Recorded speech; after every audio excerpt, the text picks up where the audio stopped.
What's up? I am back to inform and or lull you to sleep. So, if you've watched my other DPP Ubers videos, then you know the lead metagame is a significant part of the tier. Significant enough that it deserves its own video. So today we will be going over the most prominent, dominant leads in the tier, and what they do, and how they interact with each other.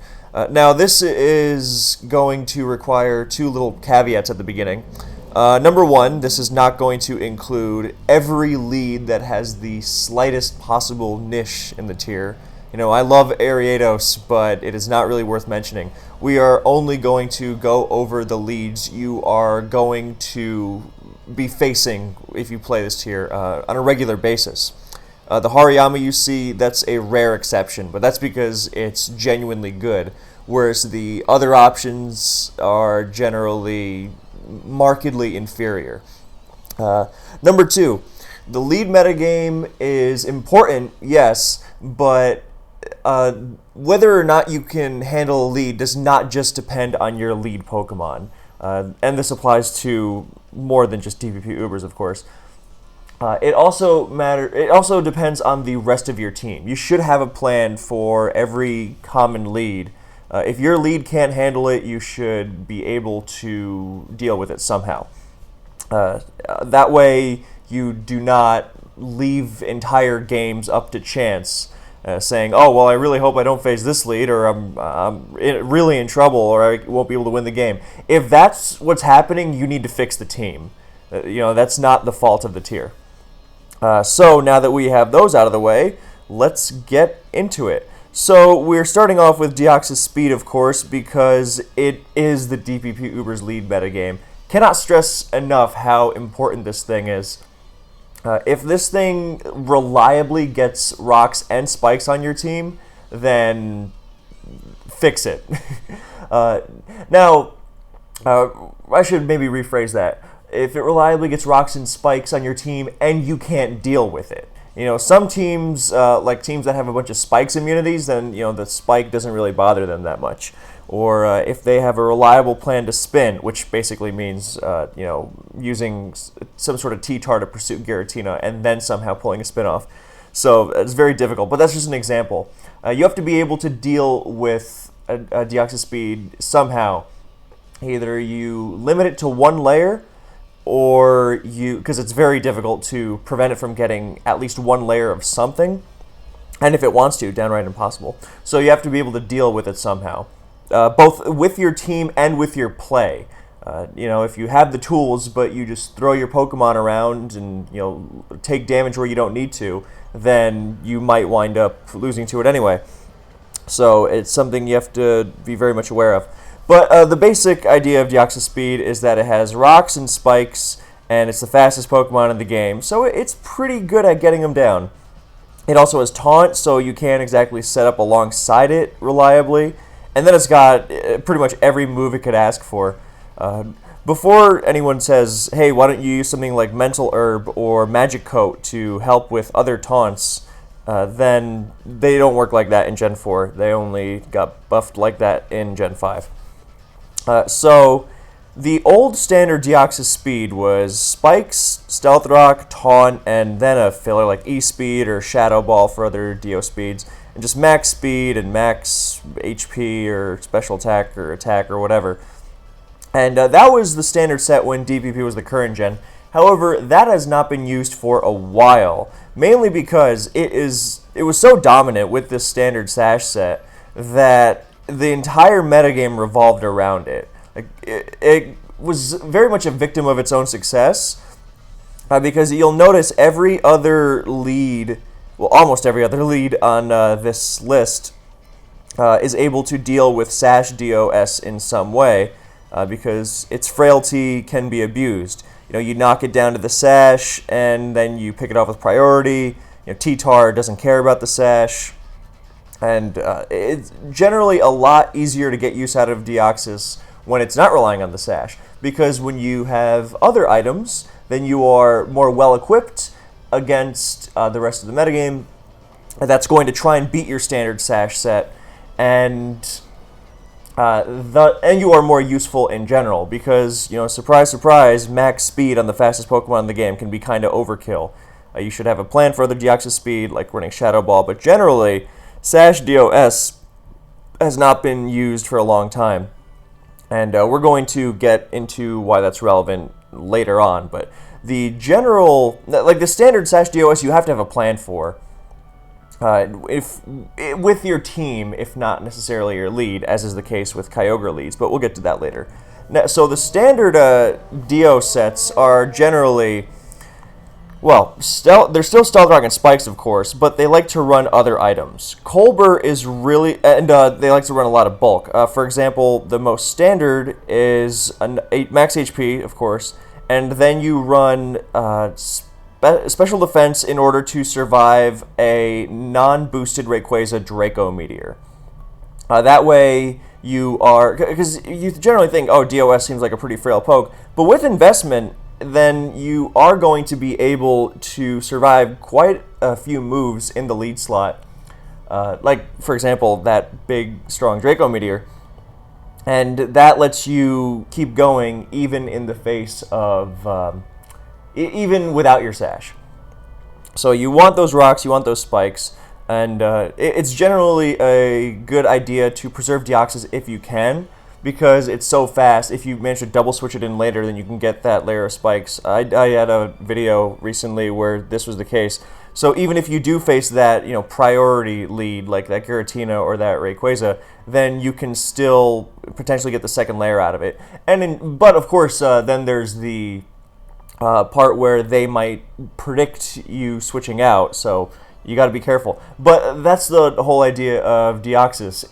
Even if it doesn't necessarily get that second layer of hazards down, the threat of the second layer is so huge that it forces the opponent into guessing games right from the second turn. So in terms of what it's running, I mean, the EVs are all over the place. As long as you survive that Rayquaza Draco Meteor, then you can run Defense, and you can run Taunt, of course, and it's got a million moves. Generally, you like to choose between Shadow Ball for other Dio speeds, Fire Punch or HP Fire for Fortress, because Fortress is not on this list, but sometimes people really want that spin and those Toxic Spikes and Spikes, and they think, oh, well, I can spin on DOS leads, and that of course relies on DOS not running a fire move, so you run a fire move and they're pretty much boned. And then there's also Psycho Boost for Tentacruel. So you can really mix and match your heart's delight. You often don't even need Taunt. You can definitely run 2 of those. And and there's also Superpower, which helps you deal with the Dark-type leads, Tyranitar and Darkrai. So those are the you can really mix and match depending on what leads you're going to be facing. Physical Defense is also really nice, so that you can take on Ho-Oh's attacks, unless it's Choice Banded, without your Sash. So now let's get to the items. And I should also mention, there's even the rare... Sometimes when you really want rocks and spikes on your team, then you don't want to rely on DOS for both, because as we've mentioned, the metagame is over-prepared for it. It succeeds in spite of being over-prepared for it, of course, because it's just that good, but sometimes it's not going to always be able to get those rocks and spikes. So what some teams do, the offensive ones that really want both rocks and spikes on the field, is they'll put rocks on Dialga or Groudon, which they're going to have, and then they'll just use spikes and then 3 moves on DOS. So they can run Superpower, Fire Move, and Psycho Boost, for example. So they can both get the spikes down and hit the opposing lead, and thus get more out of their DOS. So they're not 5-6 down with just, a hazard, maybe 2. And instead, they've got a hazard down, they're going to have the rocks coming right up, and they've damaged the opposing lead. So you can really mix and match DOS to your preferences in terms of if you want it having both hazards, what moves you want, whether you want Taunt on it, whether you want an attacking move, or 2, or even 3. If you just go with spikes, it's going to be a lot more reliable. You're going to be able to get your multiple hazards down more reliably.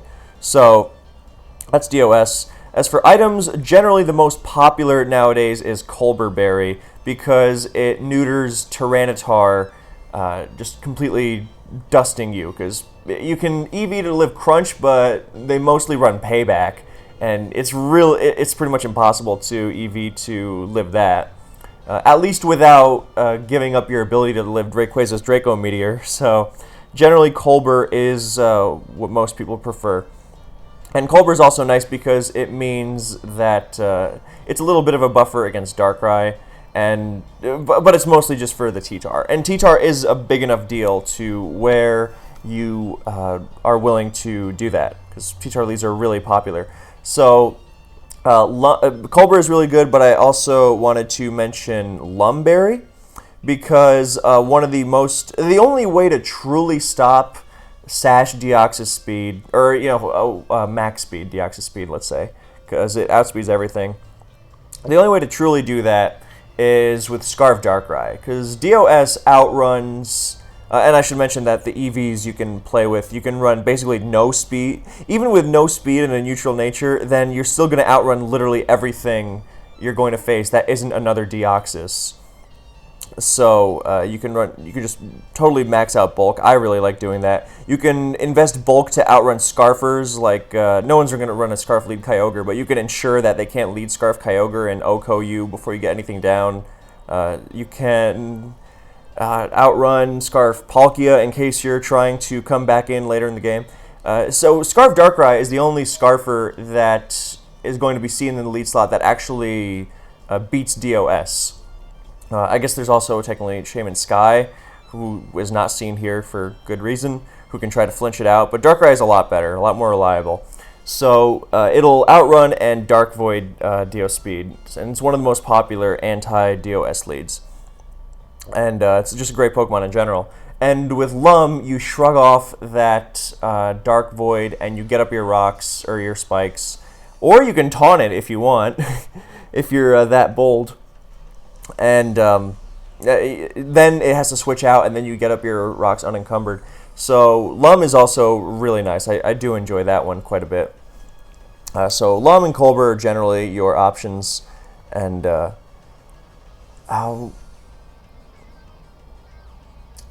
sorry, I'm totally drawing a blank for some reason. Yeah, with Scarf Darkrai, then... Well, that's it. With the special defense you use to survive Rayquaza Draco Meteor, you will also survive Darkrai's Dark Pulse. So you don't have to worry about it just running Dark Pulse over Dark Void on you. And most of the time they're not going to do that, again, because the standard DOS item is Colbur.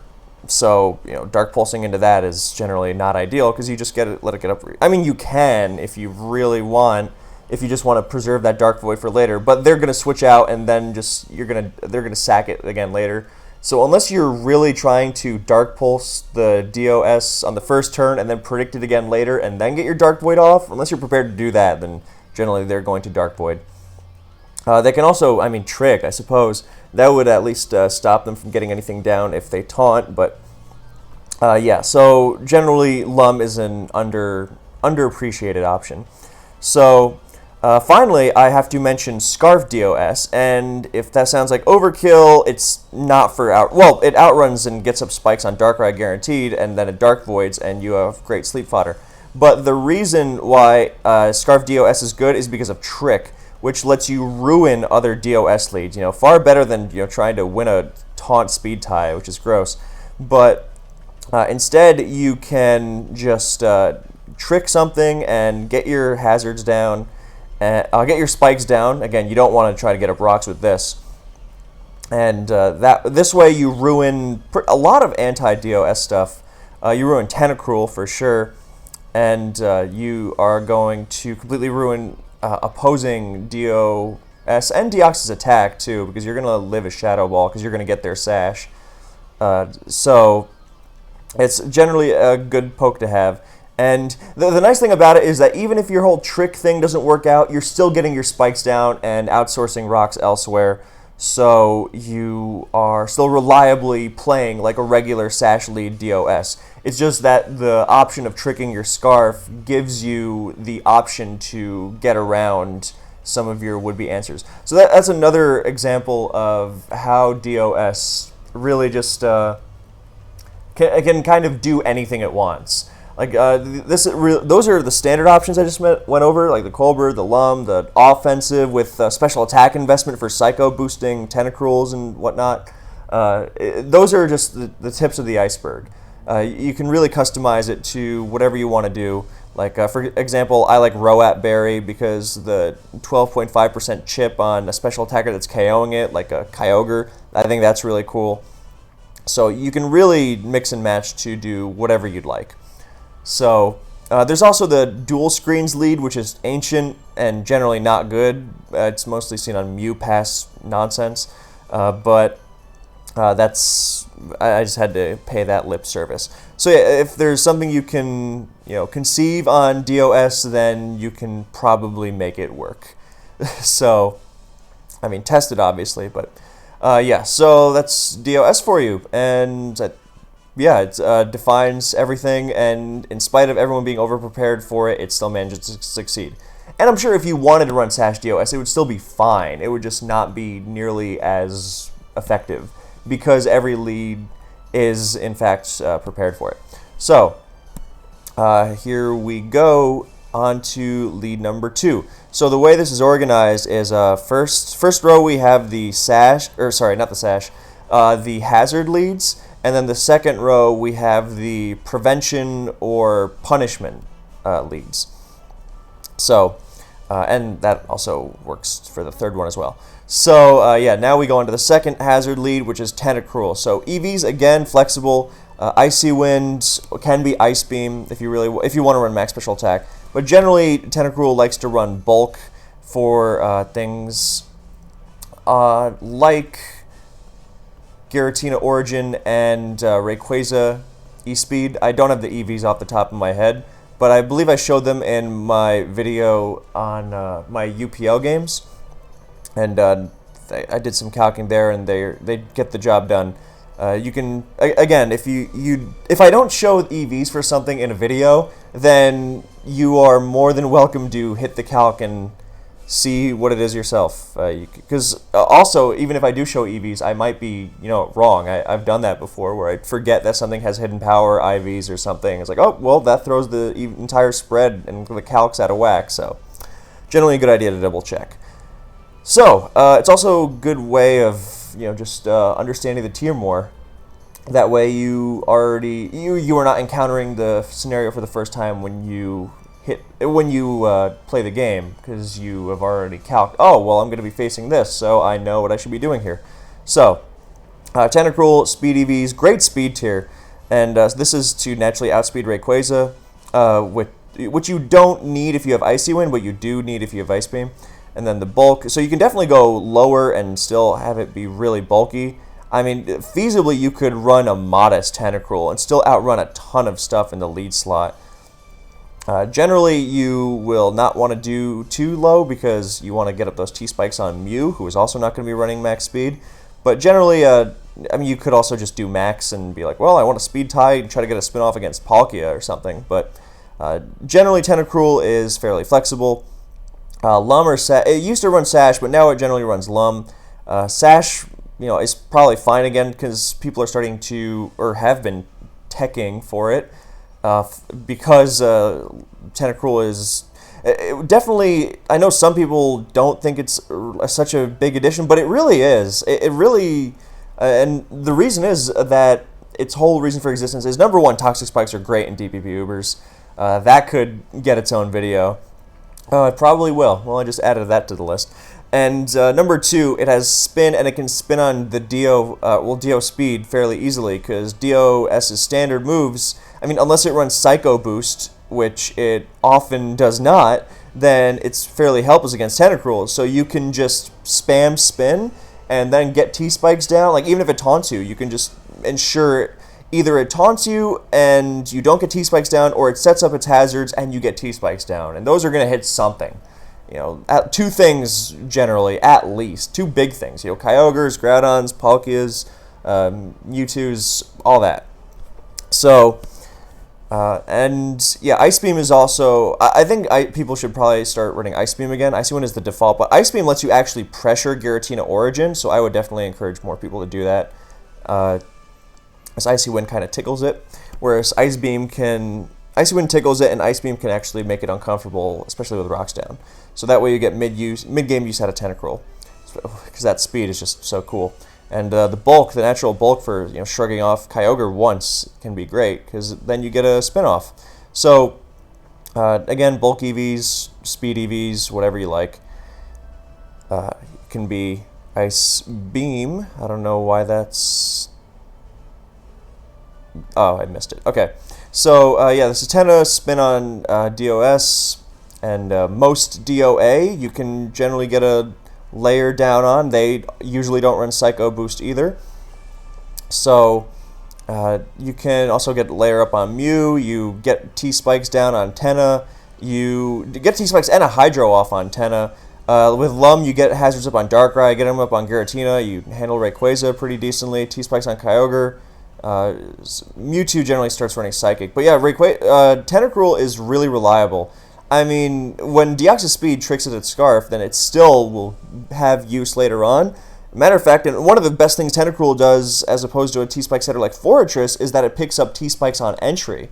So, Tentacruel has anchored a lot of the hazard-focused teams for the last 7 years. So, if you go watch some DPP Ubers, you will see how good Tentacruel is. So, it has a really reliable matchups against most things.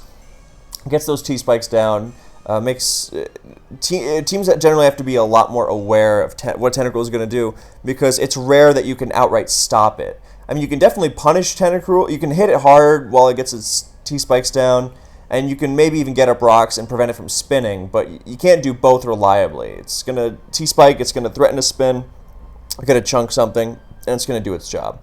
Matter of fact, generally the most reliable thing to have against Tentacruel is your own Tentacruel, which is kind of funny because you're not getting your T-Spikes, but at least you're ensuring that they're not getting their T-Spikes, and you're really going to appreciate that when you're duking it out with your Kyogre or something. So, that's Tentacruel for you. Be careful of Psycho Boosts and Psychics from Mewtwo's, which are rare for sure, but Mewtwo and Hariyama are definitely the rarest on this list. And to illustrate my point, by the way, of the leads you're going to be facing in tournaments, then these are the stats. These are not updated stats, because I know that this is from the DPP Premier League that concluded fairly recently, and I know there was a Hariyama in this tournament, so I know these stats are not 100% accurate. But look, Dio Speed, Dio Attack, Darkrai, Rayquaza, T-Tar, Tentacruel, Kyogre, Ho-Oh, Frostlast, Mew, and then Machamp, which is just a worse Hariyama. So yeah, see, these are generally the leads you're going to be facing. And then from the Ubers Premier League, which also concluded fairly recently, these stats, I don't know if these stats are 100% accurate either. But so see, there you have a Weavile. That's kind of a gimmicky thing with Fake Out and Beat Up and Ice Shard. But that's those kinds of leads we're not really going to go over. Jirachi, I don't think that's a very good one either. And then you have Groudon. We're going to pay lip service to Groudon and Dialga, two Pokemon that shouldn't lead but very occasionally do. We're going to do that later on. There's that, but other than that, again, Dio Speed, T-Tar, really popular. Tentacruel, and look at that, number 3 in usage and pretty high in DPP PL2. And Darkrai, Kyogre, DOA, Ho-Oh, Giratina O, Frostlast, Mew, Ray. So these are generally the things you're going to be facing.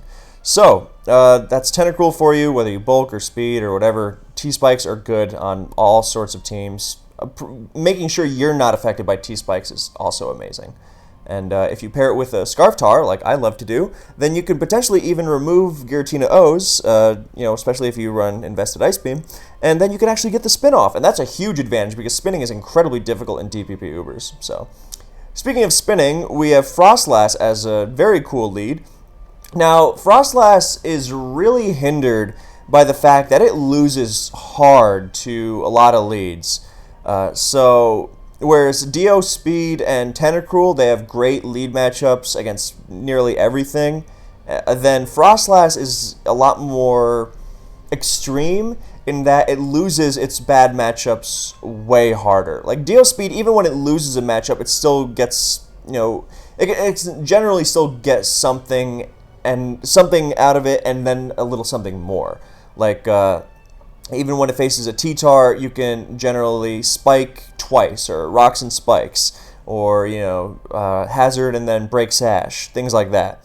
Or even when it faces a Darkrai, it can at least spike or get up a hazard anyway, or stay in. Whereas Frostlast, it loses to T-Tar really hard, it loses to Darkrai really hard, and it is really bad against Ho-Oh because it can't possibly have the bulk to come out on top there.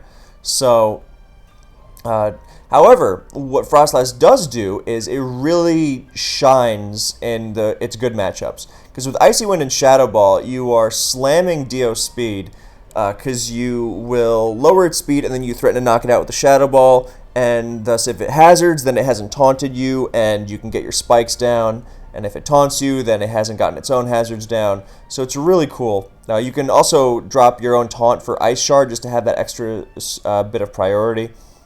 And you can just stack spikes all over Tentacruel without fearing your spin. You have a nice little dual spin blocking thing for teams that have Kabutops or Tenna or Fori.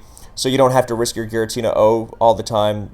Makes your Giratina O more threatening when you have Frostlast. Frostlast is also cool because it completely dominates lead Rayquaza. So unlike the Dio forms, like even Dio S, then it can live a Draco and then switch out of the E-Speed, which is great, but Frostlast just beats Rayquaza outright because you can both spike and attack it and break its sash because Frostlast is immune to extreme speed. So you spike and then you Icy Wind, or you Icy Wind and then you spike. Or you just, if you think you can handle Rayquaza, then you can get, and you really want those 2 layers of spikes, then you can do that. Again, team dependent. These lead matchups are not just dependent on what you're facing and what your set is, but also your game plan and your teammates, and that's very important to keep in mind. So yeah, Frostlast is more extreme because when it loses hard, but when it wins, it also wins really hard. I mean, getting up 3 layers of spikes on Tentacruel is no joke at all. Even a Trick Scarf Dio Speed isn't going to do that super reliably. You trick and then you spike and then you spike, because generally after you go to after you spike, then they're going to go to something like Giratina O, which threatens priority and is going to limit you to 2 layers of spikes if you really want to go for that. But with Frostlast, and that's after Tentacruel has gotten down a layer of T-Spikes as well, because you're using your first turn to trick it, not taunt it. And generally Tentacruel will T-Spike on the first turn, force the issue, because a lot of DOSs don't even taunt. So, and if they taunt, then they haven't gotten hazards and you can just spam spin on them. Whereas Frostlast, you just spike on Tentacruel all day long. I mean, you can taunt if you want, but like we said, it doesn't even need taunt, so sometimes that's not even an option. And even if you have it, then they might not even try to go for it. They might, because they're just trying to limit your spikes, which is also incidentally why it doesn't need max speed, and you should definitely look into some bulk to survive 2 Tentacruel Hydros. This 350 is definitely a waste because you're not coming into contact with the Lottie twins early game, so you can drop it down to. I mean, you can drop it down to outspeeding Garchomp in case you think you're going to be outrunning mid-game Chomp or something, but I also don't think they're going to stay in. So you can generally drop it down to 330 or, 330 for max speed Tentacruel, yeah. And then just chuck 80 and Spit F, that ought to do the trick. So, yeah, Frostlast spikes on Tentacruel really nicely. And that whole, if they switch out to the thing that's going to limit you to 2 layers, like Giratina O, then they still haven't T-spiked. So you can get your spikes, you can get your second spike, and then... Or you can just spike once and then preserve your sash, come back in later on the rocker, like Dialga, and spike twice. Hell, you can throw Destiny Bond in the mix if you want to take a Dialga down with you. That is going to catch a lot of people off guard. You can throw Thunder Wave in there. I generally think I would prefer D-Bond for things like Kyogre, but hey, Frostlast is really cool. You definitely have to have a plan, though. You have to be really well guarded against T-Tar, because T-Tar Lead messes a lot of Ubers teams up, and you have to be very careful against Darkrai, and you really have to be able to scare out Ho-Oh. So you don't just chuck Frostlast on any team. Whereas DOS is a little more, I don't want to say devil may care, but generally its matchup spread is more, not to say neutral, but generally more manageable, to where you're usually not going to fall horribly behind at the beginning of the game. If you're not running Sash DOS, that's why no one does, because the other sets with their bulk are generally more manageable. But so you definitely have to take a lot of care when you use Frostlast, but it has a ton of really cool upside. Okay, Mew. Mew has a lot of really cool options. The standard is just something that kind of apes Azelf from OU. Taunt, U-turn, boom. The idea is that you have a very bulky Rocks lead that if DOS wants to taunt you, then it can, but you can just U-turn out. Matter of fact, I think U-turn is close to obligatory. Actually, no, I take that back. It is obligatory. You U-turn out of DO speed on taunts, and then you go to something like a Scizor or a Giratina O, or like a Scarf Darkrai if you don't want to lead with that. And then you threaten the DOS out. And then you can go back, double switch back to Mew and get your rocks. And for that reason, DOS is often not going to taunt Mew because it doesn't want... The worst thing DOS can do is just not get any hazards down. So when you have to make that choice, do I want to try and prevent opposing hazards, or do I want to get down my own? Generally, they're going to try and get down their own, because that's the whole point. Preventing hazards is not as huge a deal as getting your own. You want to facilitate your offense, not, prevent them at all costs. I mean, if you're running Ho-Oh or something, sure, but that's usually, almost always not going to be the case. So in that case, Mew has a very unique position of being able to set up rocks on DOS fairly reliably, despite not having the speed for it. So that's really up to you. It can spike on DOA pretty well, too. It stomachs a Shadow Ball. And it can also set up... It also has the bulk to go one-on-one with... it can eat Draco Meteors from Giratina O and Rayquaza. It can live a Surf from Kyogre. Some people like to Water Spout lead on Kyogre just for really, really bulky DOSs. But that's really rare. That's an exception. We'll get to that. So most of the time, Mew is going to get up rocks, and then it's going to threaten Explosion. It can U-turn out. It can come back in later in the game because, again, base 100 speed, as we went over with Tentacruel, is really nice. And it also has the bulk to survive Darkrai's Dark Pulse. So, generally a really useful Pokemon.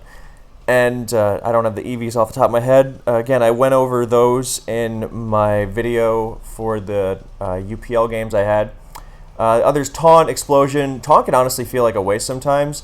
So, Explosion is great, but Giratina O is so prominent, as is Dialga, that I found myself sometimes just not even wanting to boom, and instead just U-turning on them.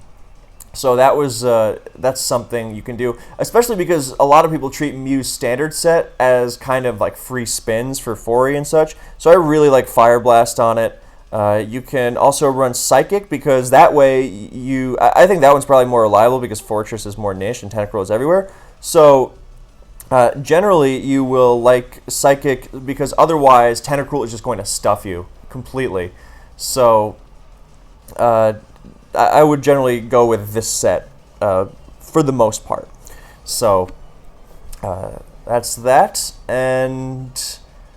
yeah, Mew is really good. Reliable rocker, facilitates bulky offense teams really nicely. Okay, so the reason I've left T-Tar and DOA until the end of the hazard leads is not because they're less prominent than the others. The prominence is not real. There's no real order besides DO speed. I guess Tentacruel is really prominent. But the reason I've left T-Tar and DOA at the end of the hazard leads is because they are often hazard leads, but they are also often all-out attackers that punish early game hazard attempts. Because they can run hazards, and often do, but don't have to. And thus they also fit into that second category sometimes. So With that promise of what they're going to do, I'm going to take my bathroom break, and I'm not going to edit it out because authenticity or something. Also, I hate editing. So, go over T-Tar's many sets. Spoiler, Sash, Lum, Chopple.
You know, if I were a Pokemon, I would definitely be a Manaphy, simply because I also have the hydration ability.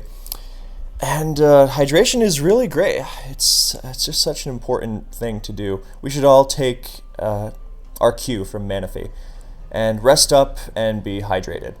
Anyway, so T-Tar, we know from talking about the other leads that it dusts sashes thanks to Sandstorm, and it hits things super effectively with stab, payback, and therefore it you have that whole conundrum of, well, I can get my hazards down against T-Tar with like DOS or DOA or Frostlast, but then it's going to be at full health and often run Sash, and or I can try to break the Sash and then I don't get hazards.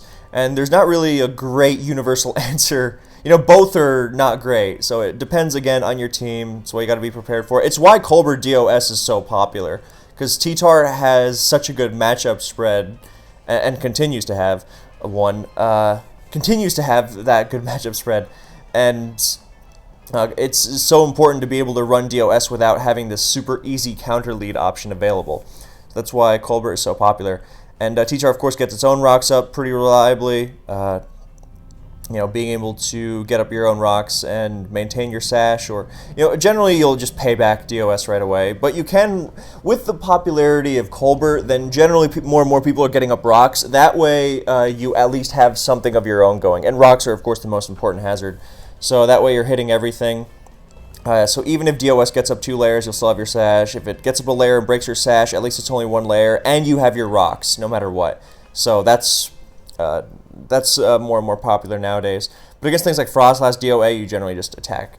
And this brings me to why T-Tar is not always a rocker. It's because when you have those situations against DOA or something like Rayquaza or Giratina O, then sometimes it really, really sucks when you have to make that choice between, okay, well, I don't want to be pretty much 5-6 down, but with rocks, but I also don't want to make the game 5-5, and then I definitely won't be able to get rocks.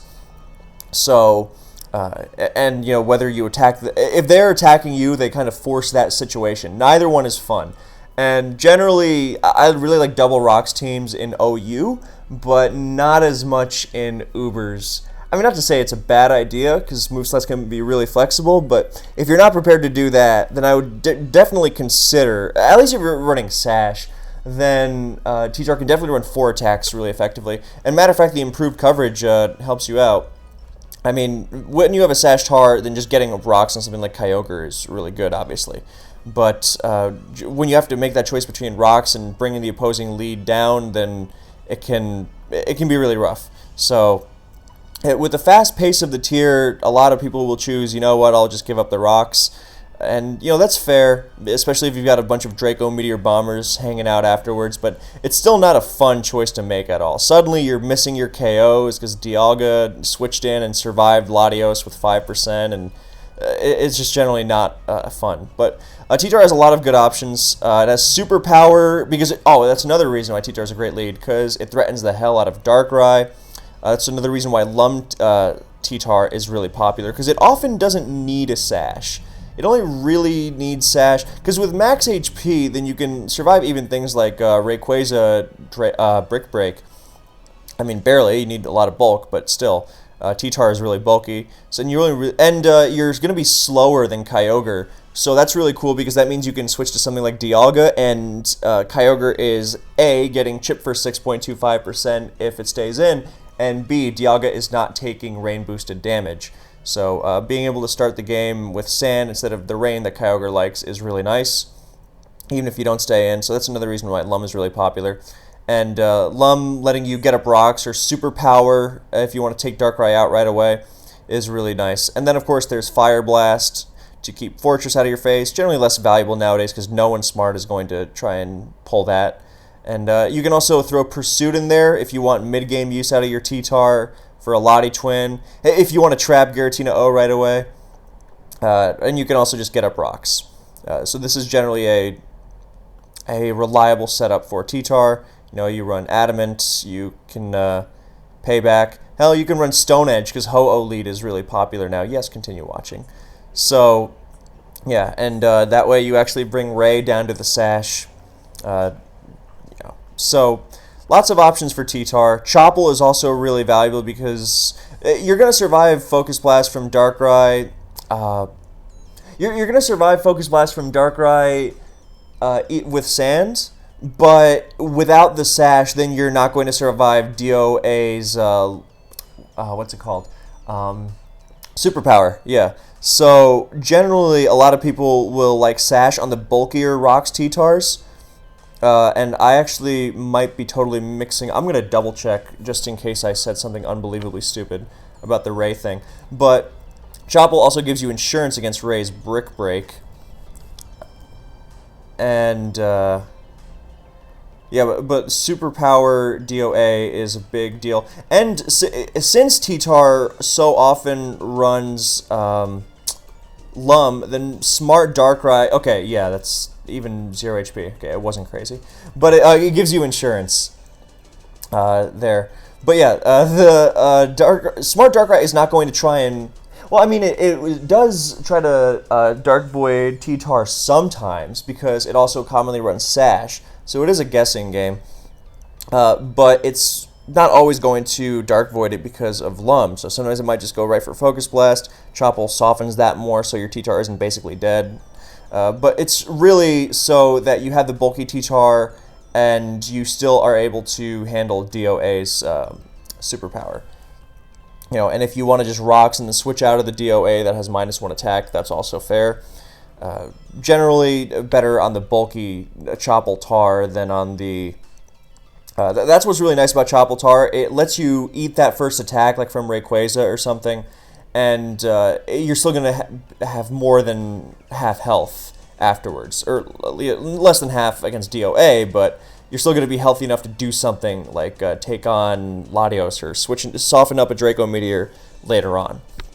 So that's a really big use for Chople. There are other options like Custap has been experimented with. And you can pretty much make anything work on T-Tar. You can run Pasho if you really want to mess with Kyogre or something, but generally this will get the job done. Oh, Lefties is good, obviously, because lets you shrug off Draco Meteors more. You can run Careful if you'd like.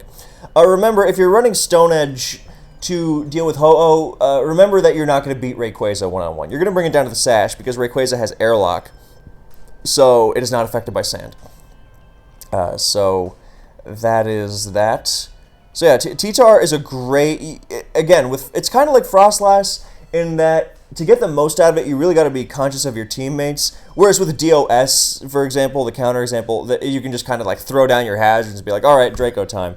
And with T-Tar, you got to be really more aware of your teammates and what you're going to do the turns after. Not just the turn after, but the turns after.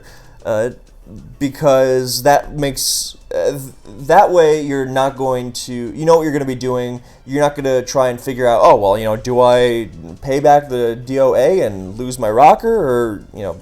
that decision has to come in the team builder first. And that way, when turn 1 comes, you already know what you're doing. So, and it's planned out as opposed to figuring it out on the spot. So, yeah, Lum, Chople, Sash. Those are the most popular ones. And with Sash, then you can kind of go crazy. It's deceptively hard. Another reason why Rocks T-Tar is, or non-Rocks T-Tar is really nice on Sash is because it is deceptively hard for a lot of Ubers teams to actually take T-Tar on. I mean, that Dark Stab with Superpowers coverage helping against Dialga, and I mean, Groudon isn't exactly a counter because Sun makes Fire Blast stronger. I mean, if all you care about is getting rocks, then you don't really care if Groudon comes in on you because you've gotten rocks, or you're pursuing something as Groudon comes in, so you don't care. But if you're like going with an all-out thing, then you can definitely just go Payback, Superpower, Fire Blast, Stone Edge. That's a great set for example. I mean, you can also just chuck rocks. You know, if you're running Sash and max speed, you can still and you still run Payback even with max speed.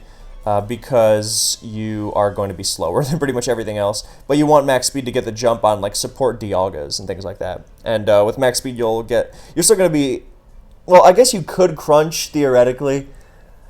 It's simply because that way you're going to outrun bulky Kyogres and hit them harder. But most of the time, most Kyogres are not that bulky.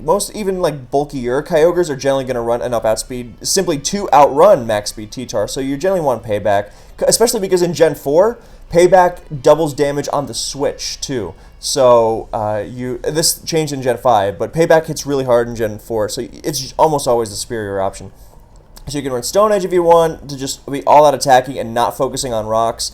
If you want rocks, if you want double rocks, or if you're okay with making the choice to bring your T-Tar down to the Sash just to get him up, that's fine too. But generally, it's nice to go all out attacking with T-Tar. Because it really is a great early game hole buster. So, that's Tar for you. Lots of options. Great matchup spreads. Payback does a ton to Mew. And, matter of fact, I'm going to double check just because also these EVs on this deck set are very outdated for Mew. Those are not what I recommend at all. Yeah, Payback. I mean, you could probably even run plus attack. That would be helpful. Yeah, max attack. See, look at that. That's against Mew with defense investment. And if you run, yeah, so that's, most Mew are not going to run defense investment. So, matter of fact, I'm even going to say, a lot of T-Tars like max speed just to outrun other T-Tars, but Lonely is also a great choice.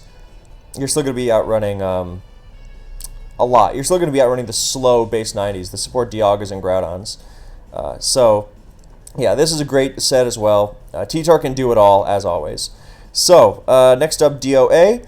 Now, DOA is like much more aggressive of the spiking DOS. Because remember that set, that's the spikes and the 3 attacks. That one's cool, but it's all DOA does, simply because of the same logic as T-Tar. You don't want to choose between, oh, well, I really want to destroy this thing with my DOS, or with my DOA, sorry, but I also need rocks. So generally you run spikes because if it comes to it, if you have to say, oh, well, I have to Psycho Boost this Rayquaza, then you will not miss not getting up spikes. You will not miss getting up, you will not miss having spikes as much as you will miss, not getting up rocks. So you don't want to be missing rocks if you can help it. It's the T-Tar dilemma, but more prominent here. So generally spikes. And the DOA has a ton of great moves it can run.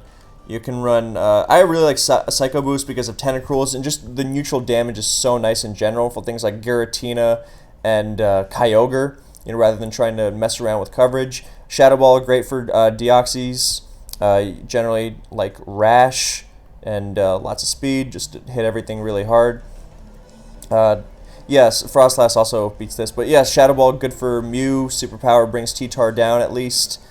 So DOA is also, it's generally a lot more effective when you have, when you just let it loose. It's also a great user of fire moves, so that they can't like sit on it with something like a bulky Jirachi, for example.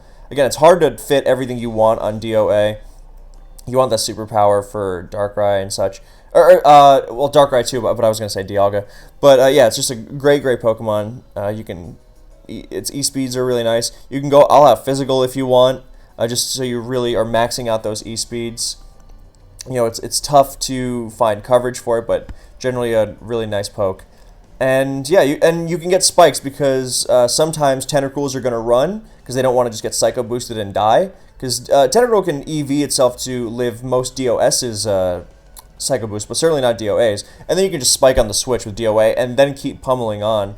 Because that way, when you have spikes, then you don't have to say, oh, well, I'm assuming this is going to come in, so I'm going to try and predict it. And so you just lay down spikes and see what comes in and then just keep barreling on. So I like this set a lot, but you can mix in your Shadow Balls, your Signal Beams. You can feasibly drop E-Speed if you think it's too predictable and you want that extra super effective coverage. It's really, really up to you, especially because a lot of people are going to predict around, oh, well, the E-Speed is coming, so I'm going to go to Giratina O, and you just Shadow Ball again and smack it really hard. That kind of thing. So really, really flexible. Great poke. And you know, if you can fit the fire move in there if you'd like. You can fit Grass Knot if you think like no Dialga is going to stay in to take this. Again, it's really, really up to you and your team and how you want to play it. So yeah, DOA, just a very aggressive all-out attackers when it's at its most dangerous. But you can also throw spikes on it and support your team more in addition to continuing the barrage. All right, Darkrai. We've already mentioned Scarf Darkrai in passing, so we kind of already know what it does.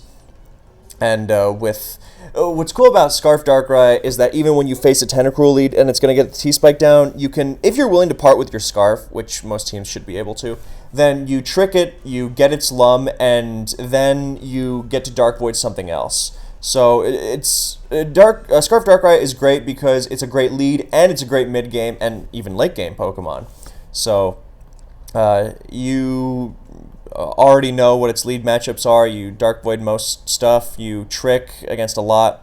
You know, you have to have a plan for T-Tar. You know, what's your operation going to be there? But yeah, we already know what Scarfrai does.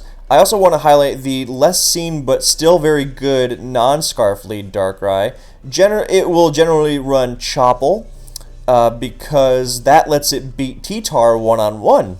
Yeah, it's awesome. And if I can find Chople. Yeah, so it turns out, you know, Darkrai is still faster than a lot. And you can run things like, since you're not running Trick, you can run Taunt and, you know, goodbye Tentacruel T-Spikes. So things like that. And with Chople, you beat T-Tar and you still, you know, handle DOA. And you still have a great matchup against Giratina O and Kyogre. So, yeah, and yeah, that's pretty much it. It's a good lead, and you are going now. Remember, you are going to now give up potentially 2 layers to DOS, but you are also because you can Dark Void it, and most of the time they're not going to taunt you, so you can still limit it to 1. So I take that back. If you try to go, and you're generally not going to want a Dark Pulse because they're going to either live it or be Colbur. So yeah, generally you go for a Dark Void. They're not going to taunt unless they're Lum, and most of them are not.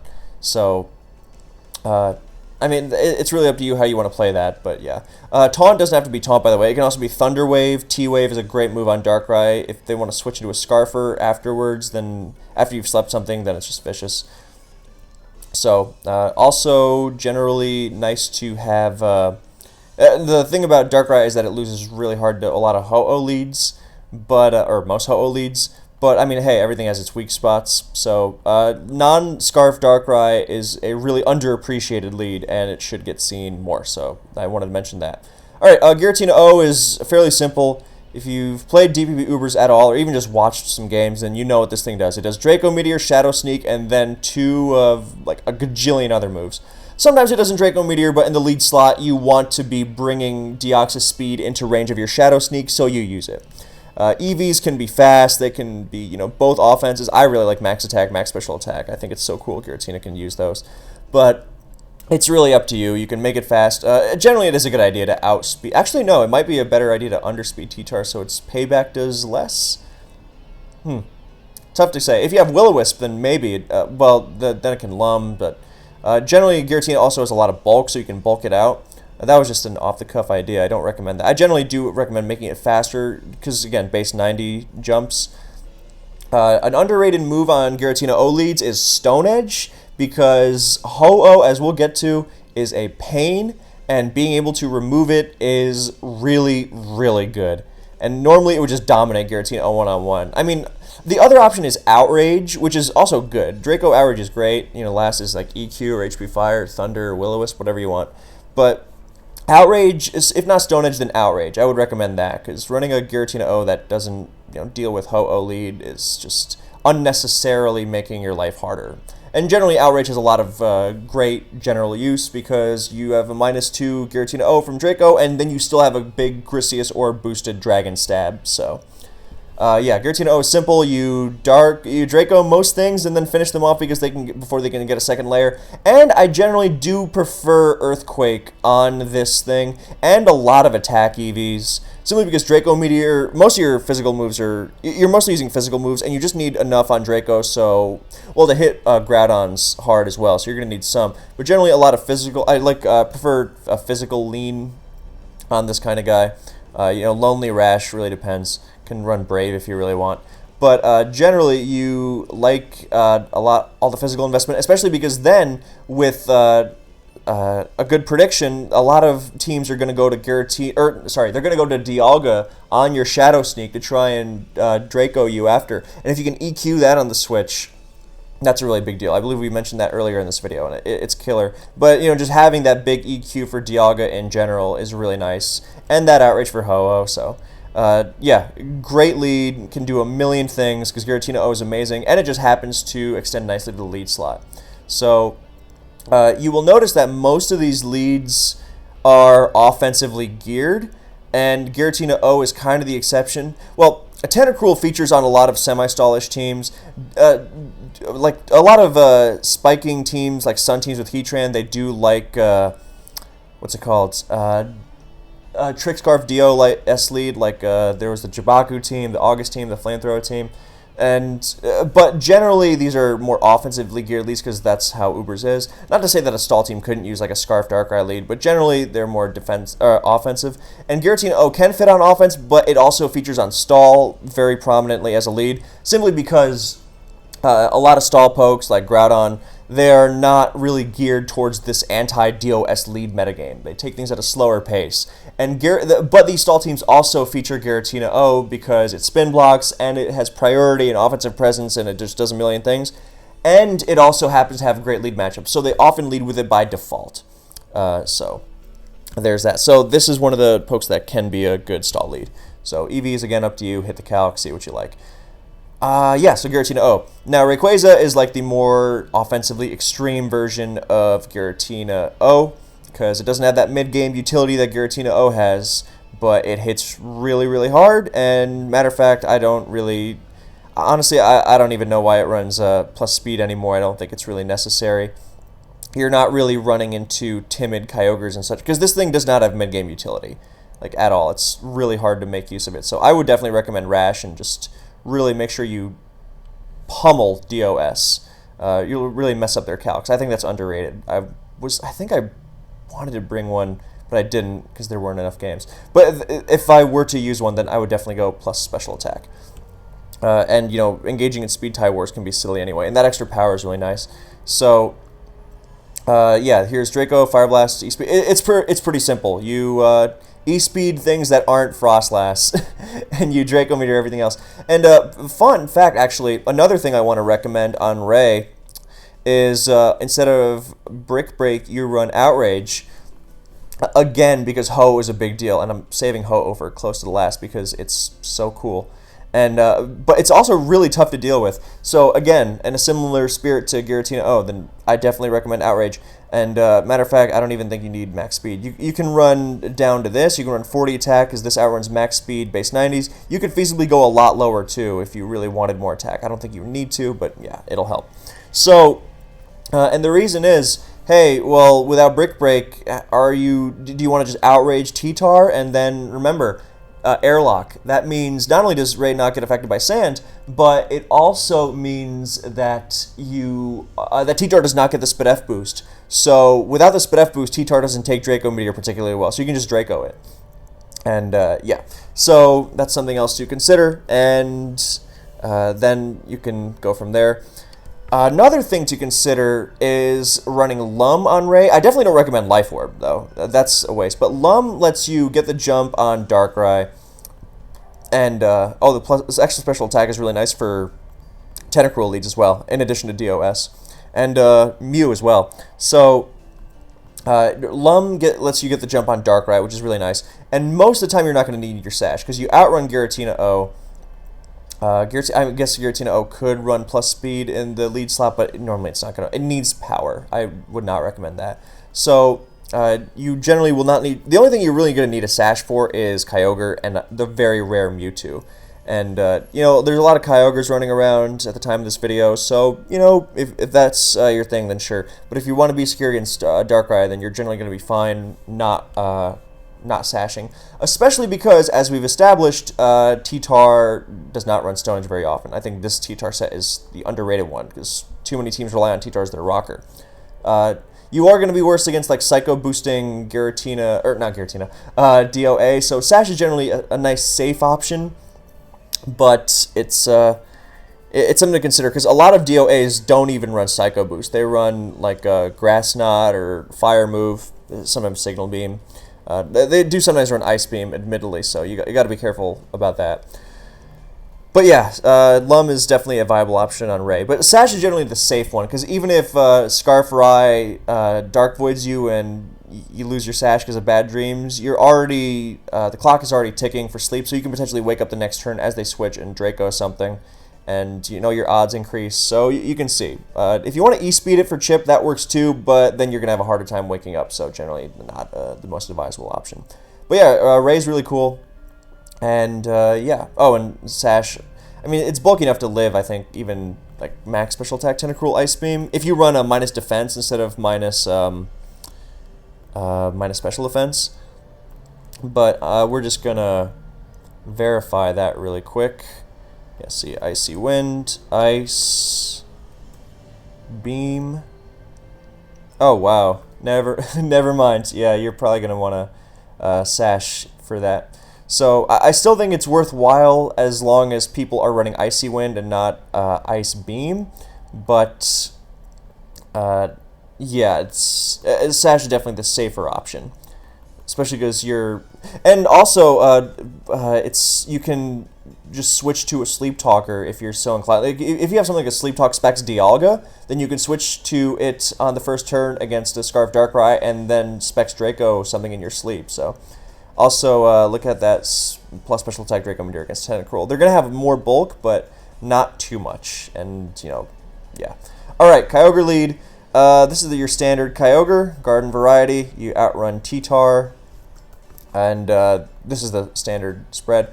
What's cool is that with the lack of Sash DOS, it's pretty hard to O-code DOS, especially with Colbur, but there's no resist barrier you can run for Surf. Most you can do is Light Screen or something, which it's not going to do, or Sunny Day or something stupid, but it's not going to do that, so you can just Surf and take it out.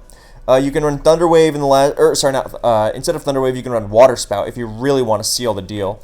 And if you want to, like sometimes T-Tar will get the bright idea that, oh, hey, I can take one water move from Kyogre, so you can Water Spout. And it still might live, but, barely.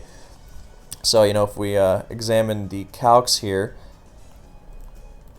let's just pop in the bulkiest, yeah, even in sand, then Modest is going to be doing a lot of damage. And even with Spadef investment, I mean, you see how huge that calc is. So, yeah, Water Spout definitely is a good choice, just to ensure no nonsense happens against DOS.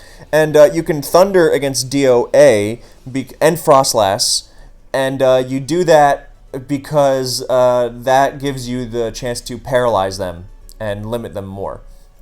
So yeah, Kyogre is just a nice lead because it's hard to take out for a lot. I mean, it deals with Giratina O pretty nicely. Oh, another reason you want Outrage on Giratina O, so you hit Kyogre really hard.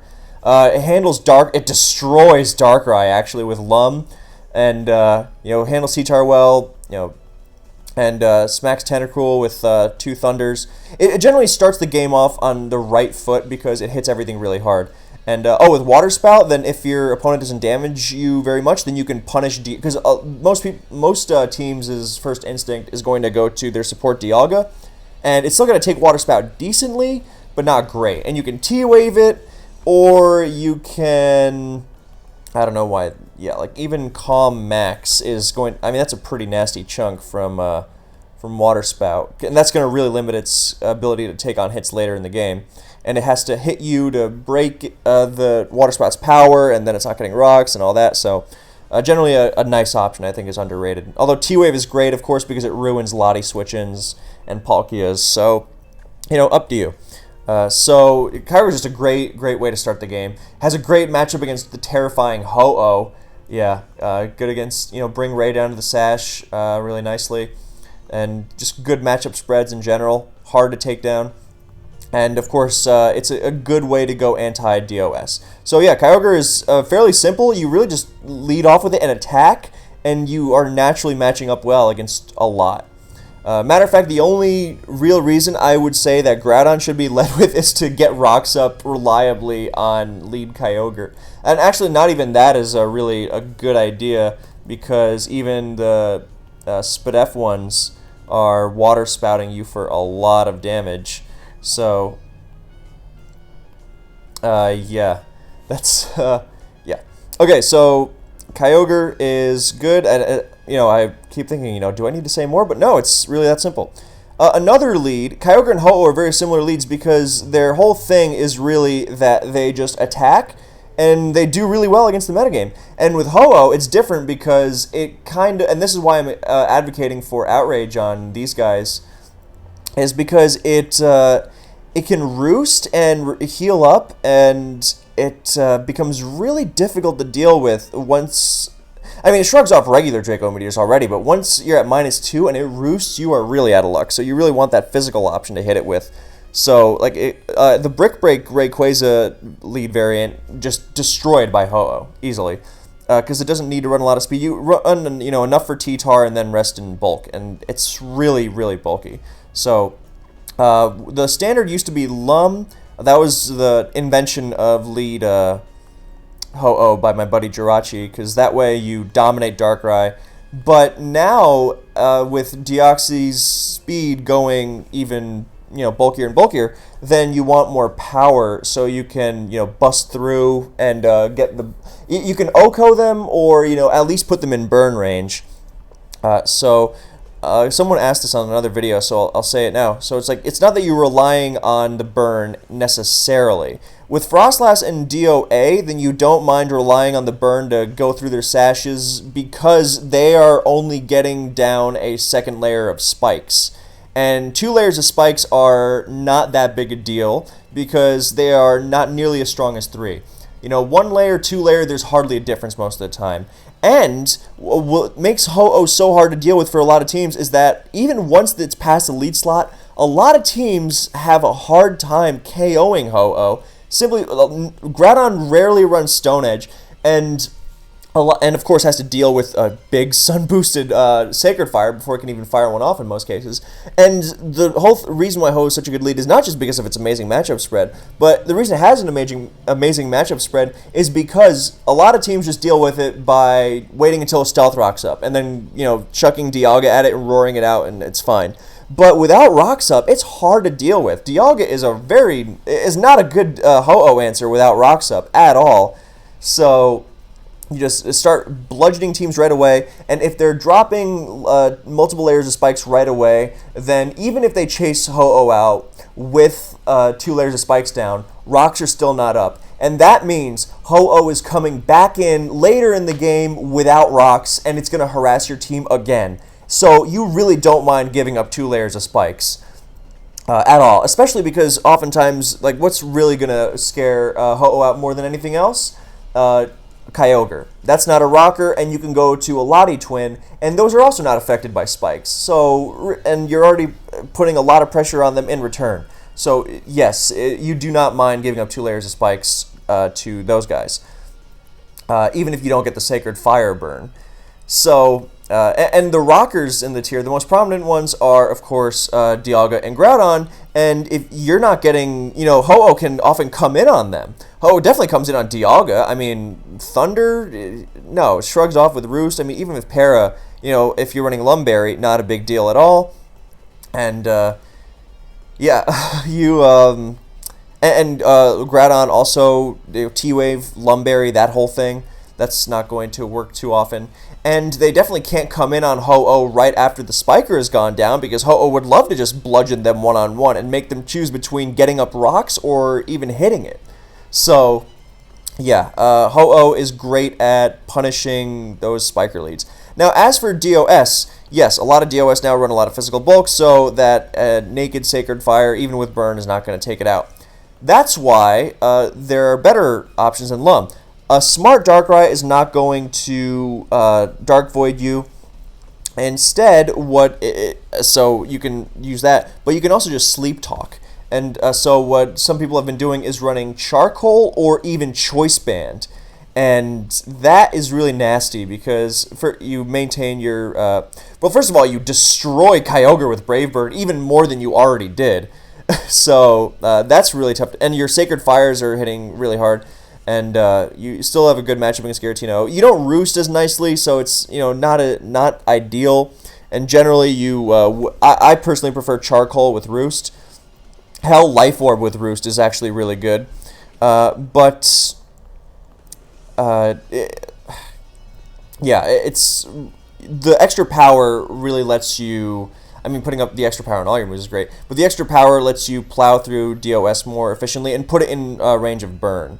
So, and again, with Ho-Oh, it's not even about, it's dealing with the hazards after they go down. Because with Ho-Oh, there is the chance that DOS is going to get rocks and spikes on you, but you have to account for that even with Giratina O and Ray leads. Hell, even with Darkrai, or DOA, or T-Tar, or something. Because if DOS wants to, it can get up those layers, because it can just... against most of those guys, it can just switch out and then double switch back in later. So your team shouldn't be able to... Your team should not be crumbling to rocks and spikes immediately anyway. So let's say even in the event that Ho-Oh does give up rocks and spikes to DOS, that means Ho-Oh's still at full health. And what's threatening it out? Let's say Kyogre is the most reliable thing at actually threatening it one-on-one. So then you go to your Dialga, you get up your own rocks, you're already matching their hazard pressure, or coming close to matching their hazard pressure and putting on pressure of your own. And lead Ho-Oh, if it's brought the opposing lead down, that's enough. You are not going to need it to last all game long. You cannot reliably spin for Ho-Oh. A lot of lead Ho-Oh teams don't even bother with spin because it's just not worth the effort. If you can fit Ho-Oh on a rain team with Kabutops, that's great. You don't need to.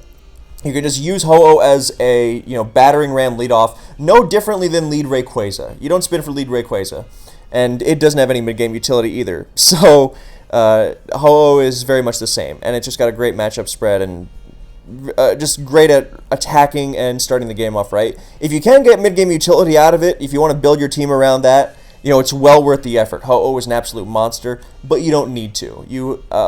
It's not that rigid. You have a lot of flexibility. So yeah, that's Ho-Oh. Pretty simple. And yeah, so these are the leads, the ones we just went over. These are the ones you're going to commonly face in tournaments. Mew is probably the least common, but it's still a common Pokemon. And now the last two are the less common ones. But I did feel they deserve to be recognized along with the other leads. So Mewtwo is a really cool lead because it is like Kyogre and Ho-Oh in that it just attacks.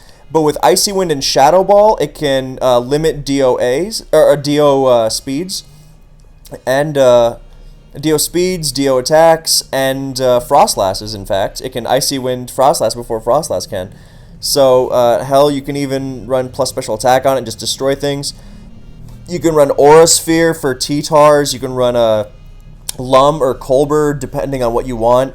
You can run Aura Sphere. Also, make sure Dialga doesn't set up on you, switch out on you for free. And then you can even run Psychic, so so Tentacruel can't set up on you. Like, this is a really effective set. This one on the screen. You know, this handles Rays, it handles Giratinas nicely. You have nice bulk to take on lead Draco Meteors.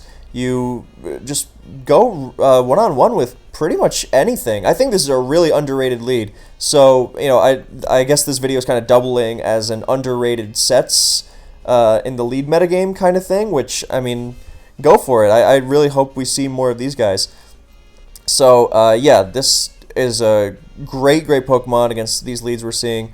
I believe you can EV it to live Mewtwo, Kyogre's Surf in rain. Yeah, well, yeah, a couple. See, look, the 36 EVs we're giving it to help it sponge Draco Meteor, and look at that. That's exactly.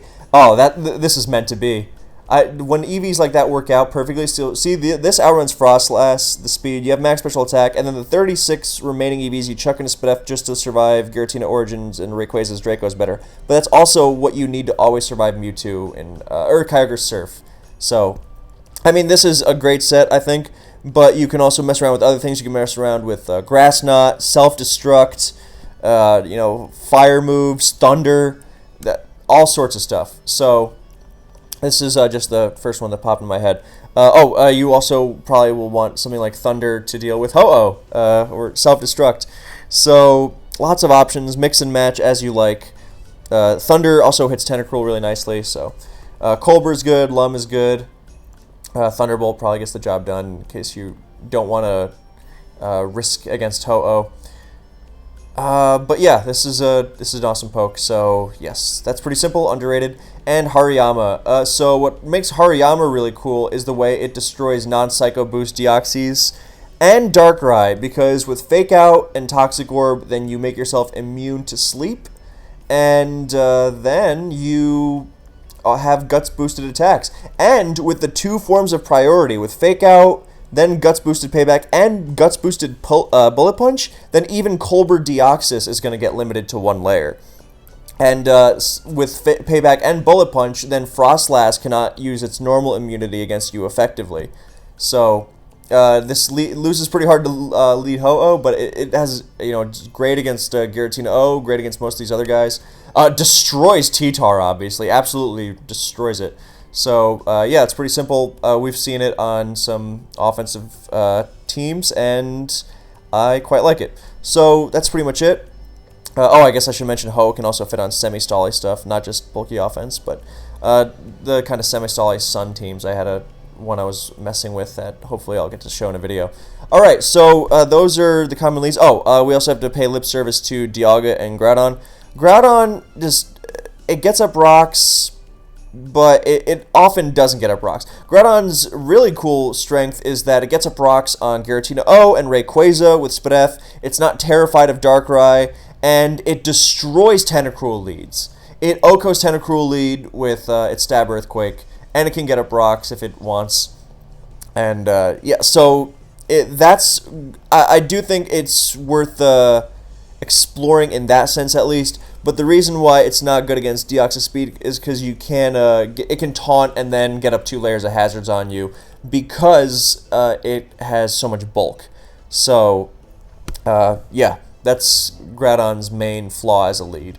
But it definitely bears it's worth mentioning. And Dialga is a cool lead because it sets up rocks on Ho-Oh, and is similarly effective against Giratina O and Ray. So not, you know, the most well spread leads, but definitely have their place. And then there are other cool little leads that you can mess around with, like we saw that Weavile that was mentioned, and there's lots. I've messed around with the what I think is a very cool Giratina altered lead, the regular Giratina.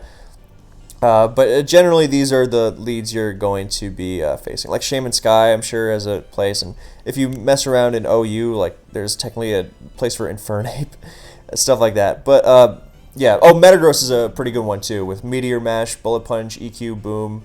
I didn't think it was really worth bringing up in the same breath, but especially because you have to be careful of Giratina O coming in and absorbing the boom, but also worth mentioning, can also get up rocks. It's kind of like a T-Tar in that sense, and its typing is better for handling DOA. And it has priority to try and limit. Mash and Bullet Punch are better at limiting DOS to one layer. So it's great against Frostlast too, obviously. EQ's the Devil out of Tentacruel. So Metagross is a good one. So Metagross, Dialga, Groudon all have their small little places, and then there's the fake out beat up Weavile thing, which is pretty funny. And there even Scizor used to be a pretty okay lead with Bug Bite and Bullet Punch to limit the Dios and the Darkrai's, and with Lum, then you were safe against Darkrai, and with Akka, you made sure that Dio wouldn't mess with you, and you could Bullet Punch Frostlast and then pursued it as it tried to run, stuff like that. So, and then there's of course my favorite Ariados, which is like a much worse Tentacruel. Sadly, Tentacruel really destroyed its niche, but yeah. So that's the lead metagame for you in a nutshell.